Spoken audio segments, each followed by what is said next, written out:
నమస్తే ఫ్రెండ్స్, ఇవాళ మనం గణపతితో పాటు ఎలుక ఎందుకు ఉంటుందో తెలుసుకుందాం. గణపతి మనందరికీ తెలిసినట్లుగా విఘ్నహర్త అనగా అవరోధాలను తొలగించే దేవుడు. ఆయనను సాధారణంగా పెద్ద చెవులు, ఏనుగు తలతో కీర్తిస్తారు. అయితే గణపతితో పాటు ఎలుక అనగా మూషికం కూడా ఎందుకు ఉంటుందో తెలుసుకోవడం చాలా ఆసక్తికరం. ఇప్పుడు మనం ఆ విషయాన్ని తెలుసుకుందాం పదండి. ముందుగా మూషిక వాహనం గురించి తెలుసుకుందాం. గణపతిని మూషిక వాహనుడు అని కూడా అంటారు. అంటే ఎలుక ఆయన వాహనం. ఇక్కడ మూషిక అంటే ఎలుక. ఎలుకలు సులభంగా అన్ని చోట్ల ప్రవేశించగలవు. అదేవిధంగా గణపతి కూడా ప్రపంచంలోని ఏ సమస్యనైనా లేదా అవరోధాన్ని తేలికగా తొలగించగలడు. ఇది గణపతిలోని అంతరించని సామర్థ్యాన్ని సూచిస్తుంది.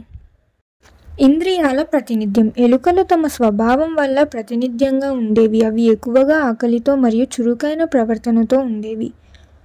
గణపతి ఎలుకను నియంత్రించడం మన ఇంద్రియాలను మరియు మనస్సు యొక్క ఆకాంక్షలను నియంత్రించాలని సూచిస్తుంది.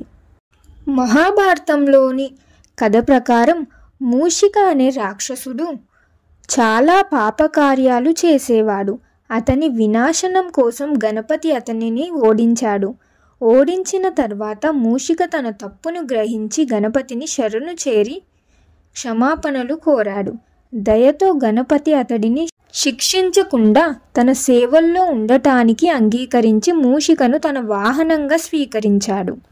ఎలుకలను నియంత్రించడం అంటే మన ఇంద్రియాలను మరియు ఇంద్రియాభిలాషాలను నియంత్రించడంలో గణపతి యొక్క సామర్థ్యాన్ని సూచిస్తుంది. ఇది మనం గణపతిని ఆరాధించడం ద్వారా మనలోని ఈ స్వభావాలను కట్టడి చేయగలమని ఒక సంకేతం. గణపతితో పాటు ఎలుక లేదా మూషిక వాహనం ఉండటం ఒక శక్తివంతమైన ప్రతీకాత్మక అర్థంతో కూడుకుని ఉంది. ఇది గణపతి యొక్క శక్తిని, కరుణను మరియు భక్తులకు మార్గనిర్దేశనం చేయడానికి ఉద్దేశించబడింది.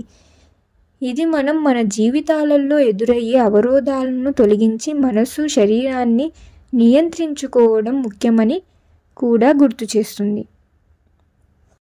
ఈ విధంగా గణపతికి ఎలుక వాహనంగా గణపతితో పాటు ఉంటుంది. మరి వీడియో ఎలా అనిపించింది కామెంట్ చేయండి. ప్లీజ్ లైక్ చేయడం మాత్రం మర్చిపోకండి. ఇలాంటి ఇంకెన్నో విషయాలు తెలుసుకోవడం కోసం నా ఛానల్ని సబ్స్క్రైబ్ చేయండి, షేర్ చేయండి. ఇంకో వీడియోలో మళ్ళీ కలుద్దాం. Thank you for watching.